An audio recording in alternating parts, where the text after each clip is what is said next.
I feel Percy's always been part of my life. He just... Where did he appear from? I can't remember any life without Percy. Percy always appears in amazing circumstances out of the cloud, wherever it is. He's always around. Percy's such an amazing person. He was like a person that appeared in my life and I didn't really know very much about him, and ended up as an influence without me knowing why. Percy magicked things, and when Percy went around and telling everybody that something was going to be very exciting, they followed. I'm sure Percy will be remembered by the generation that saw him creating so much in the way of a buzz around Paris couture, then a buzz around British fashion, as somebody who really was able to see new things coming, to manipulate the press to a certain extent, but also to make a lot of friends in the press. Somebody who was just had fashion in his heart.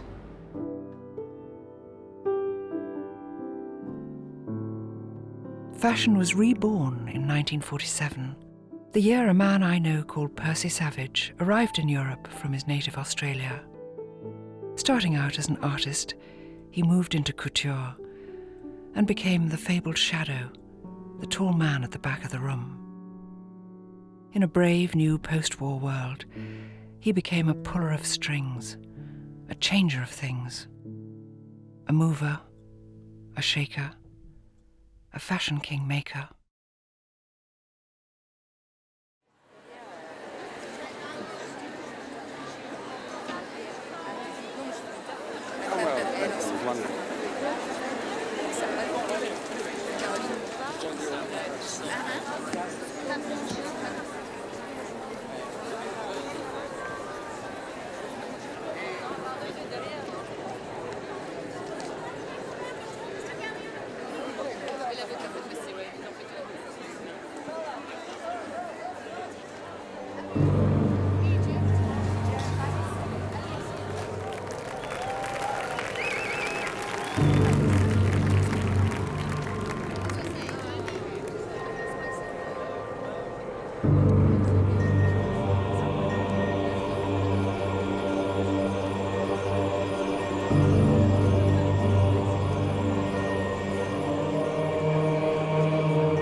Well, Nureyev came to Paris with the Kiev Ballet, and he decided he didn't want to go back to Russia, so he defected.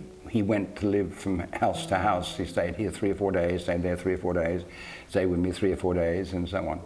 And we became quite close friends. I knew Maria Callas at the time when she had been told by Onassis that he was dropping her and going to marry Jackie Kennedy. She asked me to sort of be her escort when she went out to various places. So I accompanied her on a number of trips. And he kept sending his bill back for £39 and £39. I went upstairs to see the director and I said, that young photographer billed for £39, I think we should pay it because his fiancée, Princess Margaret, is downstairs ordering clothes. And when I walked into the restaurant, I looked over, the man bellowing was Khrushchev, so I walked over, gave him a bear hug and a kiss on the top of his head, and that caused quite a stir in America at the time. So they decided they'd bring out a fragrance for men. When I arrived, I was late. The butler asked me to follow him through, tapped on the door, opened and said, Monsieur Sauvage. And Dior clapped his hand and said, that's the name, Eau Sauvage. After leaving Sydney, I got a scholarship to study at the Slade in London. I arrived in London in October '47, which was one of the worst winters we'd ever known here. And I didn't like the weather, I didn't like the food rationing, and I hated the bomb damage. And decided after a week that I didn't want to stay here. And I thought, couldn't be better to go to Paris. So I left and went to Paris, very quickly enrolled at the École des Beaux-Arts, and very quickly was invited by the fellow student friends and their families to meet the art world of Paris in the music salons, the art salons. And the first I went to was that of Marie-Blanche de Polignac, who was the daughter of Madame Lanvin. And that was where I first met Christian Dior. Christian Dior revived couture after the deprivations of war with his debut collection. The new look, launched on the 13th of February in 1947, signalled the return of luxury and refinement. The pronounced curves of Dior's creation implied a sexuality that was rigidly contained, but potentially explosive, featuring, as it did, corsets, pointed cup bras, and long, flowing petticoats. The launch of the new look also created the orderly fashion universe of the 1950s, in which the dictates of Paris were reported in the press, and fashion celebrated beauty for its own sake. Well, in 1947, the French had just gone through the war and had rationing, and everyone was limited to a certain small number of yards of meters of fabric they could use, and Dior swept all that away, and the couture houses were not limited by rationing, so he was able to counteract the rationing of the war where everyone had to wear short skirts, and he immediately lengthened the length of the dresses down to the ankle and used volumes and volumes of fabric. At one stage, I think it was with Life magazine, the American magazine, took the model girls and the clothes out into Pigalle to photograph them, and they were actually attacked by the women in the streets who objected to this extravagance. But eventually it was accepted. Dior understood that women wanted to look like women again. So what he did in 1947 was really, he was so smart because he knew women wanted to really feel feminine. And so what he did with that new wonderful curved look that had the rounded shoulder and the nipped-in waist and the curved hip line and the longer skirt, which was full and long and in some cases even had petticoats underneath. I remember we wore them. So we felt like women, and it did change everything because from then on it was, well, into the 50s at least, that was the silhouette. Everyone used it. Dior had started an entirely new way of showing, and first of all, the girls were dressed from head to toe. I mean, the hat and the glove and the umbrella and the shoe and the stocking and whatever. And furthermore, the girls were coming out bang, bang, bang. I mean, they were walking quickly and swishing around, and of course in those great big new look skirts, I mean, if you didn't cling to your pencil, I mean, they could whip it out of your hand with the twirl of a skirt sort of idea. Imagine for me the fantastic period for a young man to have in the same time of Madame Gray, of Mr. Balenciaga, of the real Christian Dior, of all the great creators, you know, in Paris, but the real creator.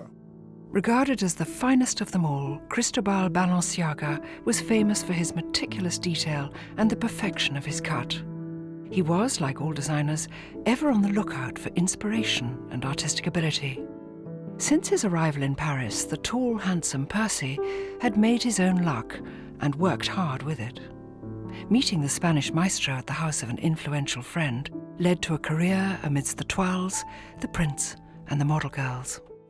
It happened during a dinner party given by a friend who was the cultural attaché at the Spanish embassy. Somebody sitting almost opposite me leant over and gave me his card and said, I'm looking for somebody who design some silk squares for me, and come and see me, and gave me his card, and it just said Cristobal Balenciaga, no address, nothing.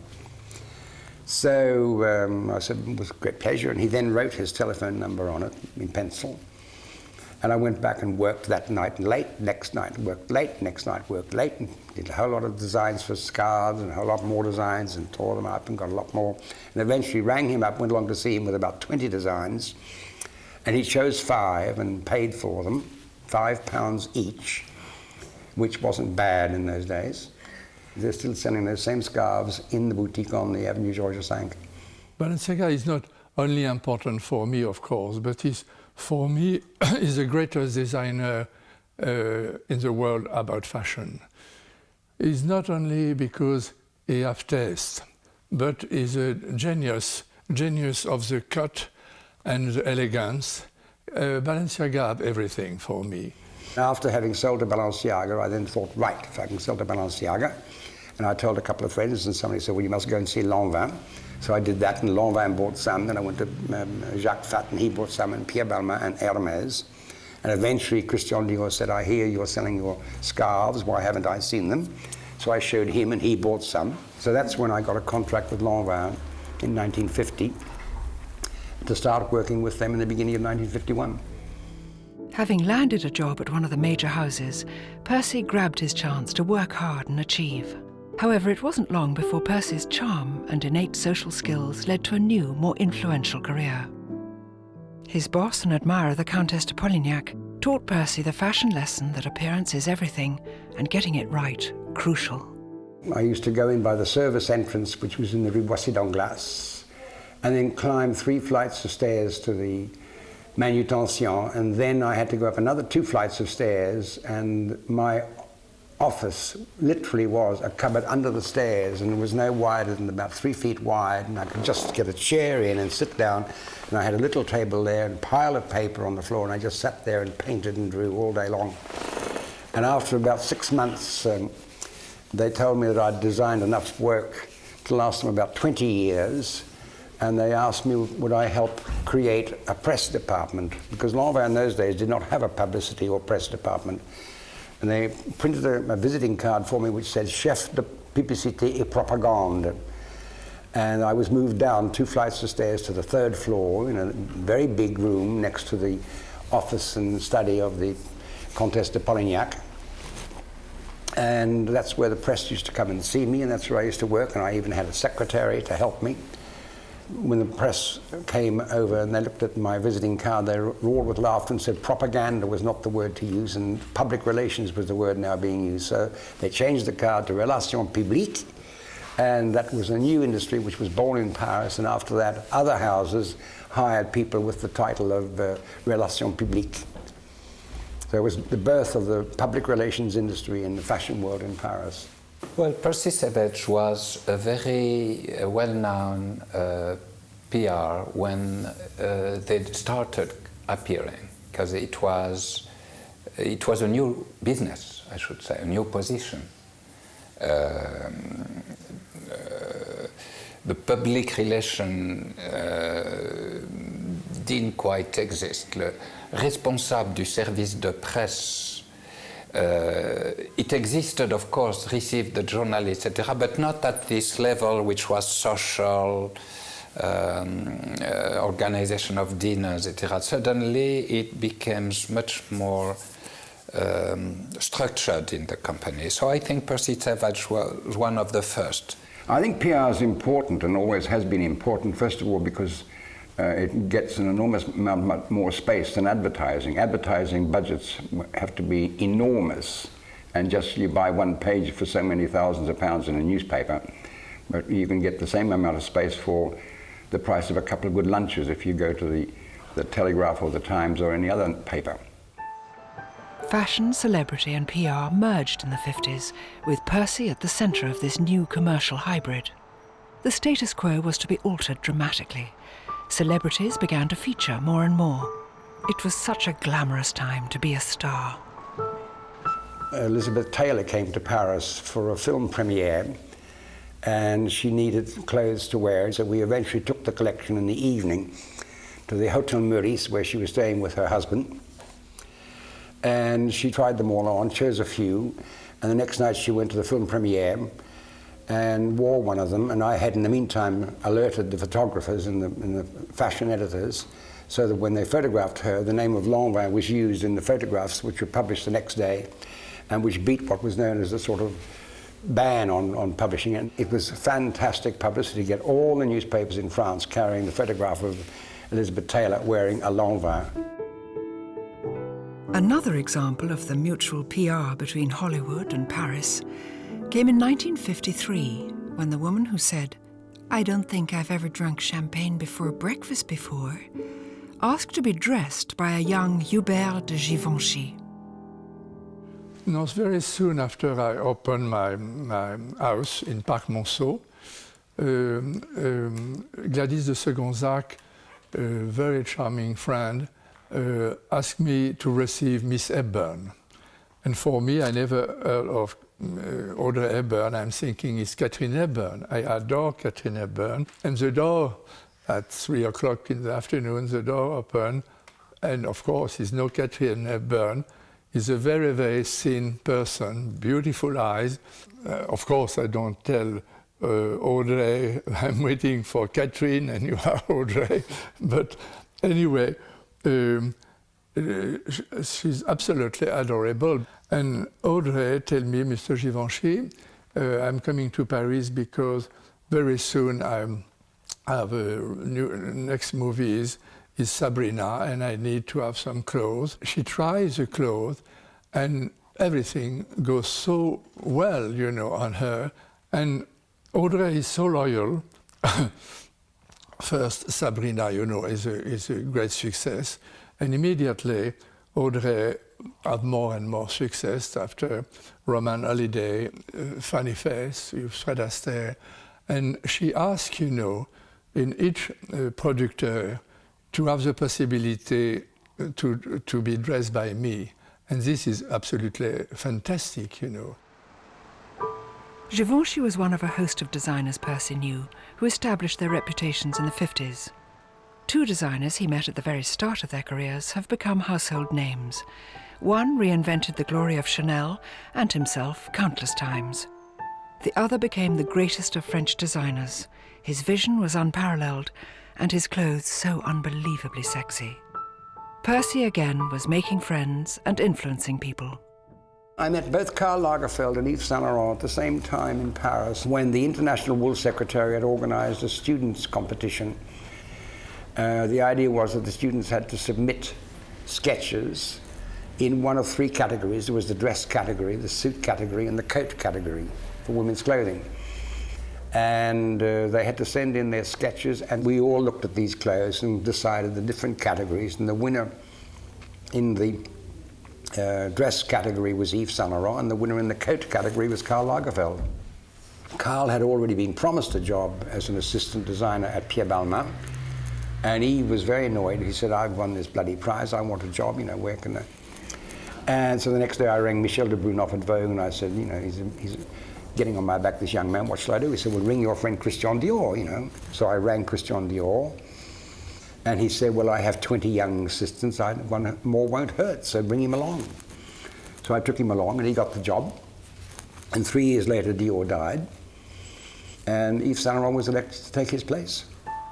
As the youngest ever head designer at the age of 21, Saint Laurent saved the fortunes of the most famous house in fashion after the sudden death of Christian Dior. Saint Laurent's 1958 trapeze line was an instant hit. Some say its cute shape and casual look finally brought couture to a wider audience. His designs were commercial yet remained avant-garde, a little too so for some. He did this wonderful look with the black crocodile jacket edged in black mink, and which the American manufacturers on 7th Avenue said it was all very well perhaps for Saint Laurent to do crocodiles in Paris, but it didn't sell to the crocodiles walking up and down 5th Avenue. Percy's career and influence grew. Like Saint Laurent, he could see past the horizon to what was coming. The 60s, the decade everything changed. London was definitely the grooviest place to be, as more and more was designed for the kids and not the crocs. The baby boomers created a youthquake that shook up the world. London fashion in general, the whole ready-to-wear revolution, seems to be something else. It was really just an explosion of the energy and the sexuality of youth. And the idea of the miniskirts all went together with the world of the pill, with the breaking down of class structures. It was really almost emblematic of everything that was going on in swinging London. There was this tremendous revolution, really, exploding, which came from London at that time. The art schools were very much the kind of hotspot, a kind of breeding ground for all sorts of new thoughts and ideas, in music as well, and politics, and sweeping through everything.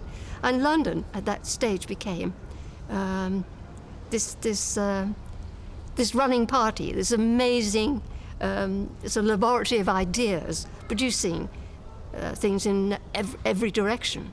The clothes that after the war that came from Paris were, of course, the new look, and were beautiful to look at, but, I mean, hellish to wear. I mean, they were utterly inhibiting. Whereas, you know, the lives that we wanted to lead and did lead were a matter of working what I was doing as an art student all day, and then going off to the jazz clubs and dancing most of the night.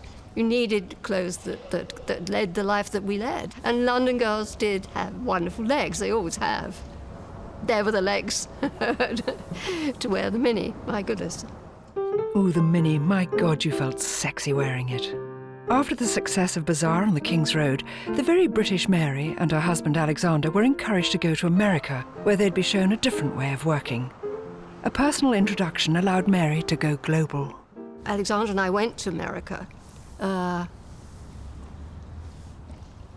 and we had 3 telephone numbers. So we spent first 2 or 3 days arguing. You know, you ring up, no, you ring up, no, you ring up. Because in those days, and particularly if you were British, you didn't ring up people you didn't know and hadn't been introduced to. And we didn't really know what or who these telephone numbers were. But one was, we were then running out of money, and we had to get on with it, ring them up. One was Life magazine, and one was Rosemary McMurtry of 17 magazine, and one was Eugenia Shepherd. And I mean, one way or another, we had Life magazine, the queen bee of fashion in America, if not internationally, and the young market with Rosemary McMurtry. And the thing exploded. We then went out to dinner twice a night in order to be photographed, along with Dizzy Gillespie or whatever. And we didn't know how to handle it because, of course, Americans then ordered from the stores, Saks Fifth Avenue, Ben Dell's. They all wanted the clothes. And we had this little tiny studio place in a garage. We couldn't do those kind of orders. And, of course, you can't say no to an American. You can't. So we deliberately had to rethink how we worked, and we did do the collection for JCPenney in America, who then introduced us to manufacturers. This was a completely major breakthrough for us. It was a huge excitement. And who gave us the 3 numbers? Percy Savage, of course. Percy introduced us to all the fashion press. Percy was the reason of the incredible explosion that happened for us. I remember so clearly when I first went to the Paris collections. I was very young and shy and new. I was an assistant to Prudence Glynn at the Times. And there, in this Paris hotel, was this creature, this exotic, outlandish creature, wearing a black hat of which you could just see the silhouette. And he was talking to somebody called Ruth Lynham, who was a very senior editor of the time. And it just summed up for me, Percy summed up for me, although I didn't even know his name, what it was to be in Paris. After 10 years at Lanvin, Mr. Robert Ricci asked me to go and work at Ricci. So I left Lanvin, had double the salary. Shortly after I was there, President Kennedy arrived in Paris, and the head of Women's Wear Daily, John Fairchild, took me to lunch at the Ritz, very close to Ricci, and introduced me to Jackie Kennedy, and I asked her to go back with me to Ricci for the collection in the afternoon, and she bought that same afternoon. Nina Ricci has been a very, very strong company in the 60s. I'd say from 58 to 65, more or less. Cray went to Ricci, and Cray was at Ricci in 58. And then Pipard joined Ricci. So this period was, for Ricci, very, very strong. Another company Percy was closely involved with was Yves Saint Laurent's Rive Gauche. Like Mary Quant before him, Yves and his business partners were influenced by the American way of doing things. America brought industrialization. Up to the American orders in ready-to-wear, we were in the sentier, you know, small quantities, flexibility. But suddenly came some orders at the luxe level, which were phenomenal. For us, anyway, at the time. And then we had to open factories. So that's really what America brought us. We got this idea to expand through franchising. At the time, you were selling clothes, but you were not selling a concept of a boutique. What for the first time happened in fashion with Rive Gauche is that you were only selling the name and the collection to retailers who were accepting to open a store with the same designer, and it came to 150 boutiques in 5 to 10 years. It was an extraordinary venture because Pierre Berger is dynamic and Yves Saint Laurent was extraordinarily talented. Yves Saint Laurent is such a creative designer, I think found within his own soul the things that we now have come to take for granted, like women wearing trouser suits. The very idea that women were banned from wearing trousers to smart hotels when they first came out is impossible to believe now. Rive Gauche took off in a matter of months. Once again, Percy was involved with the latest, greatest big hit, this time working alongside his friend, the former Vogue editor Claire Rendlesham. Lady Claire Rendlesham, when I first met her, was working on Vogue magazine. She discovered all the new London designers like Mary Quant and a whole host of others. And in my mind, she was the one who started the swinging 60s as far as fashion was concerned. She thought she would go and pick up a lot of different French ready-to-wear designers. She came to see me and explained the problem, and I told her that she should speak to Saint Laurent with his Rive Gauche operation. She was a bit scornful about it because she didn't have a great high regard for anything in the haute couture. She preferred the ready-to-wear. And she eventually did meet the Saint Laurent people, and after a week she came home in the afternoon and said, "I'm terribly sorry, but you were right. Today I've signed the exclusivity for Saint Laurent for the United Kingdom." I first met her when she decided to open a boutique in London for Yves Saint Laurent. So I went to London with Pierre Berger. She picked us up at the station with her Rolls-Royce and her driver. Very chic, Madame Rendlesham. Fabulous woman. Fabulous, really. Then Saint Laurent said to me that they were very happy to have a UK client, and they liked Claire Rendlesham a great deal, but they didn't particularly trust the professionalism of English workmen for the building of the shop, and they wanted the shop to look absolutely impeccable. So they said, "We'd like to pay you an extra bit to go over to work with her and supervise the building of the shop." And that lasted in all for about 4 years. They built one shop every year, first in Bond Street, secondly in Bond Street, then in Knightsbridge, then another in Knightsbridge. And eventually, after 5 years, I left them and started working on the English ready-to-wear. After the success of working with French designers globally, Percy was asked to move to London and help develop an industry that in England had slipped into decline following its peak in the 60s. A number of British fashion editors, notably Ernestine Carter from the Sunday Times and Prudence Glynn from the Times, and Beatrix Miller, the editor of Vogue, said that I'd done enough for the French for the past few years, and they thought I should do something for England. Well, I had an office in Wellington Street where I employed a number of people, and a Networth retailer had heard about this, and we'd met before, and she so came to see me to say that she had a group of young designers, one of whom I think was Wendy Dagworthy, who's now the head of the Royal College of Art in London. I had heard about Percy. I'd been told that he was very good. He was terrifically good at making a noise and making sure that people knew what you would, about whatever you were doing. And I got in touch with him, and he said he would be delighted. And he was involved in bringing, at the very first new wave, which was in the room we're sitting in now, this room held the cream of British fashion, or the young designers. And Percy arrived. We put on a fashion show in the basement of the Ritz, and Percy arrived from Paris after the collections, like the Pied Piper, with 500 people behind him. We had so little room in the Ritz, we had to take over most of the rest of the Ritz in order to accommodate the number of people, which created quite a confusion in the hotel.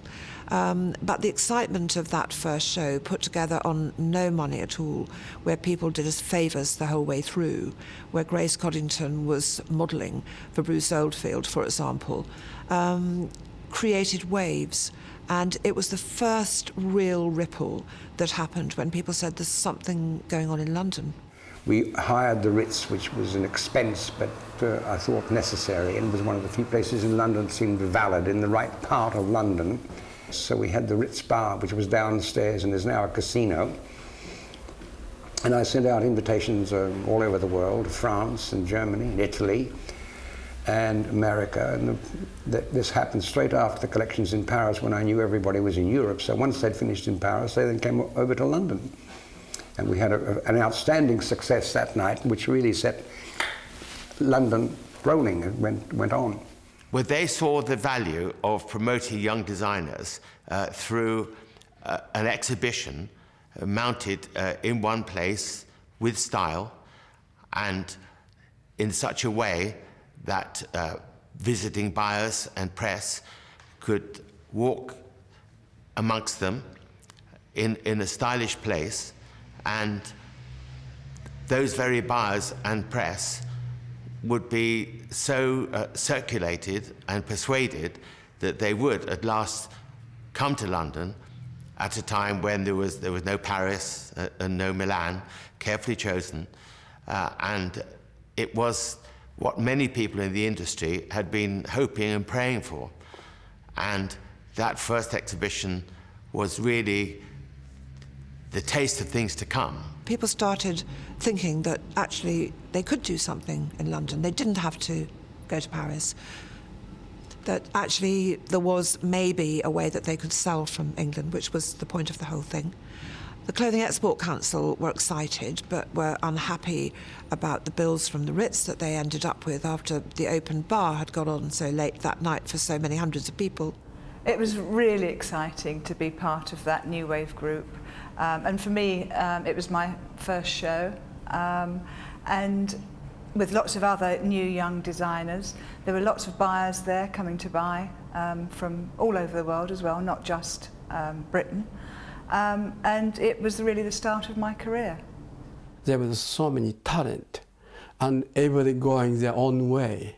And it must have been so confusing for international press and buyers come to London, because there was an organization to present a group of designers as such. And when this kind of group showing started, I think London became again, after 60s, very important fashion capital. I think the exhibitions were very important. As I said before, it was the first time that designers had a vehicle together to actually show their work. Before, there was nowhere to show. There were the mass market rag trade exhibitions that we couldn't really show in at all. It was a completely different level. So it was a really important start. The young designers couldn't believe it. I mean, they were there amongst all these wonderful flowers and special furniture and so on that had been got together. But what they really wanted were orders, and they were there, sitting at their tables with 2 or 3 buyers queuing up. And by the end of each day, they had a pile of the orders, which they then started shuffling together to think, gosh, I better go and make these garments. And by the end of the whole show, they were absolutely thrilled to have been part of it. With Percy, we created our plans, and we started an exhibition, which I did the very first sort of exhibition organising I've ever done. And we put on an exhibition in a small hotel called the Montcalm, and the London Designer Collections was born. London began to get the message that it was what it had to be at that point. You know, if you were going to attract the buyers and the press to come to, it had to have that kind of organization. They made it a must to stop in London. Following that success, you would have expected it just to grow and grow and grow. And I think probably that was what was in Percy's mind. He saw that the long-term answer was to have one great big exhibition so that everybody could come to it in a perfect venue and not have to go into lots of little splinter groups. However, Annette, and in particular her members, they felt quite strongly that they didn't want to get swamped. Percy was, of course, intractable, and as is his way. And so he went that way, and they went that way, and that was a very bad split. I split with her because I didn't agree with her politics. Her politics were that it should stay small and beautiful. And small and beautiful might be very nice in a way, but it's not a commercial proposition. And being commercial for about 20 people, 20 young designers, none of whom have a budget, is not a sensible way of working. You can't do anything unless you've got some money. For the first time in a long career, Percy's foresight wasn't seized upon. Now in competition with Annette, Percy set about organising an exhibition he hoped would unite British fashion and rival anything on show in Paris, New York or Milan. He created the London collections in the ballroom at the Park Lane Hotel with the indomitable American Casey Toller. It was our purpose in that time to unite the British and put a huge group of British designers together, 120 in number. Our single focus was to actually get the word out to the world that British fashion was an important entity in the fashion, not only calendar, but in the value, quality, and design expertise. The London collections was a very good idea because it brought all the designers, top designers, into one place. It was a very good idea from the journalist's point of view and fashion editor's point of view. At Harper's and Queen, it meant that we could see many people under one roof without having to go to many different addresses. And then also later, I exhibited at one of Percy's shows. I saw it from the other side, from the designer's side, that you didn't then have to go to lots of different shops or people to sell to, that they would come to this one place and find you and many others. There was another London Designer Collection take place opposite of this Park Lane Hotel, but we always felt we are doing so much better that time, and enormous attendance, and the excitement opening day was, I remember, terrific.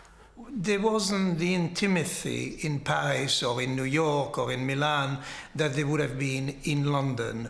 I think it's part of the way, because we are smaller in England, probably smaller companies, it was friendlier, it was much more accessible.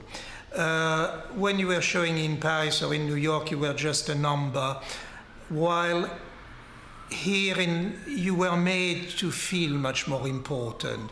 There was a great camaraderie between everybody, and it was very exciting to see all the buyers come rolling in and eager to see what was there. There was also a lot of sort of after work celebrations. There'd always be dinners and drinks, and so there was lots of things to bring people to London. Things worked brilliantly. The exhibitions, always the lighting was great. We didn't have any problems with unions who didn't want you to do anything. I think that all came later on. That was lovely, great fun being part of it. Well, we grew to having 16,500 buyers and press attend, I think in 1978, which was quite an achievement. Our office was very small.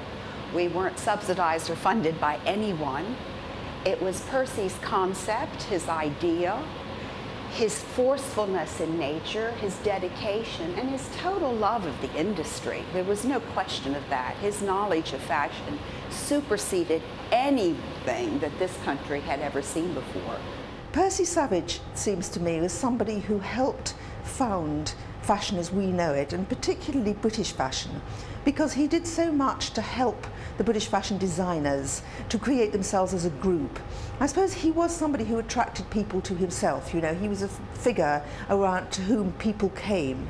And so he was able to encourage a rather dissolute and scattered group of designers in England to show themselves just as an entity, as a group of people, in what we now accept as a totally normal way to show fashion, but it did seem very original and extraordinary then.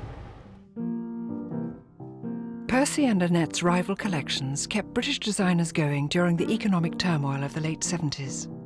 Percy established a first, introducing fashion video at the 1978 London collections.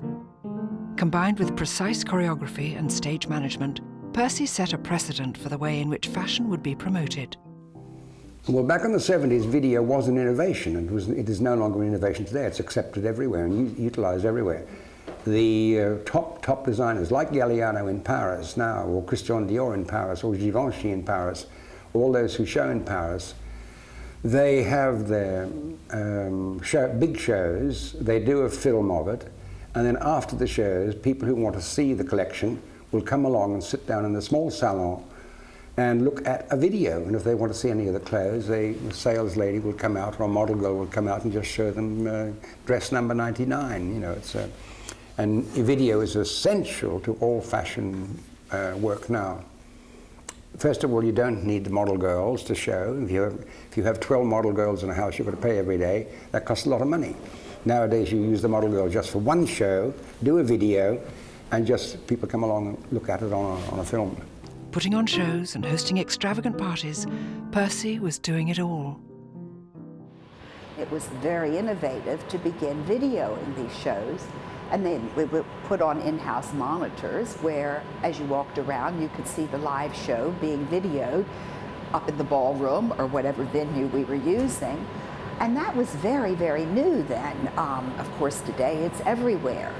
But we were shooting the lights out on many, many things that were innovative and challenging. And I can't say we didn't make some mistakes, but unfortunately, we did more right than we did wrong.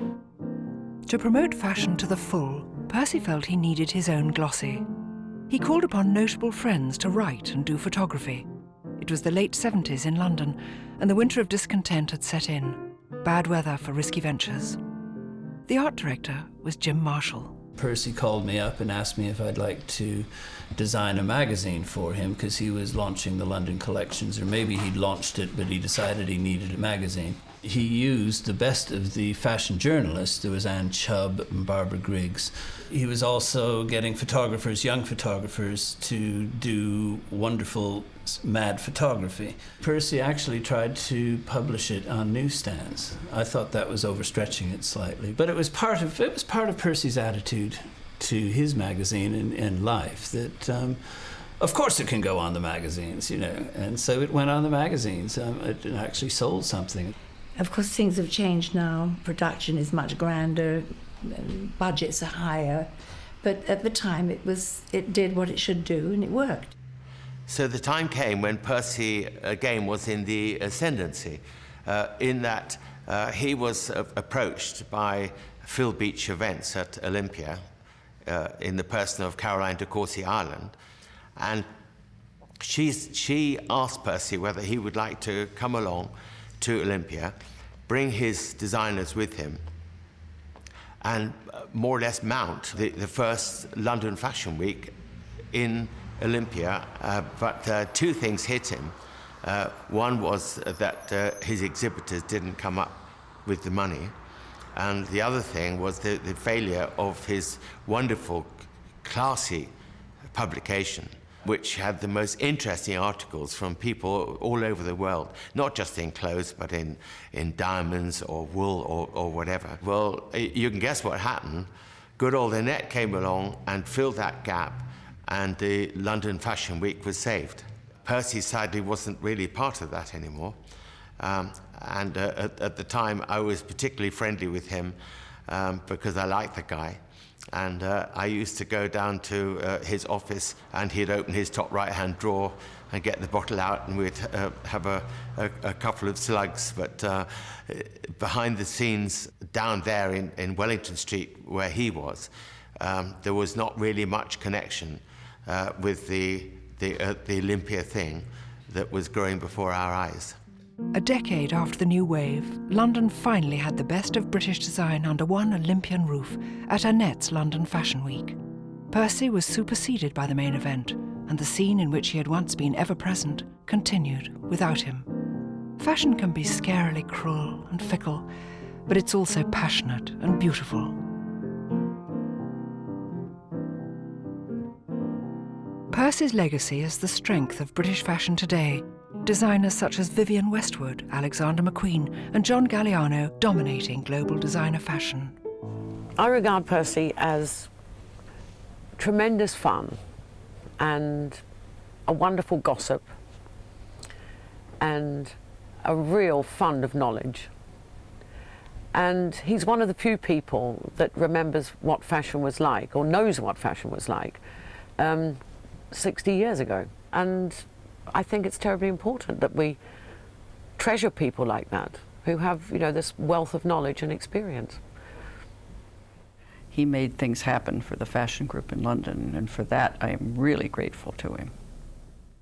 Percy was always, it appeared to be some sort of Zelig-like creature that was always there.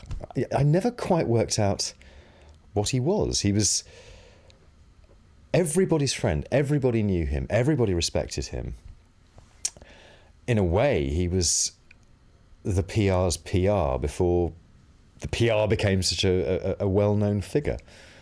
Looking back on it, he was, I think, I don't know whether he was instrumental in that whole public perception of what a PR is, but he certainly did. He did have that knack of just getting everybody together and communicating with people. And yet he was always somewhere in the distance, and yet things happened around him. Quite fascinating. I think Percy has put over so much that came, particularly that came from Paris, but he's also made fashion far more international and joined together the influences from all over the world. I can't remember the first time or who introduced us, but I remember Percy very well, and I admire him always. It's interesting to think what might have happened had Percy not been around. Maybe everything would have been the same, or maybe very different, a little grayer perhaps. One thing's for certain, fashion would have missed the presence of a maverick, a person who knew how to promote people without lurid headlines or flashy sponsorship. He followed his ideas to material ends and occasionally went too far, but hey, if you don't try. Percy was that rare breed of publicist who liked to do things quietly, with a little bit of class. Today, in his late 70s and very much retired, he's happiest catching up with old friends, indulging his love of gardening, and going to fabulous parties, darling. What a life. How civilized.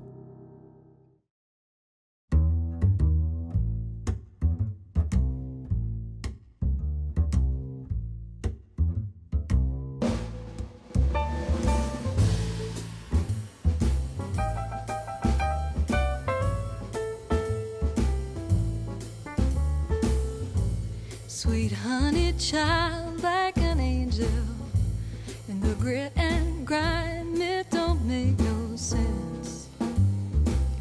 Get up before you get burned. Don't talk to guys, they're misleading. just too nice, girl, I'm pleading, go before you get burned. And you make me wild with your smiling face. Say, listen, child, you're too sweet for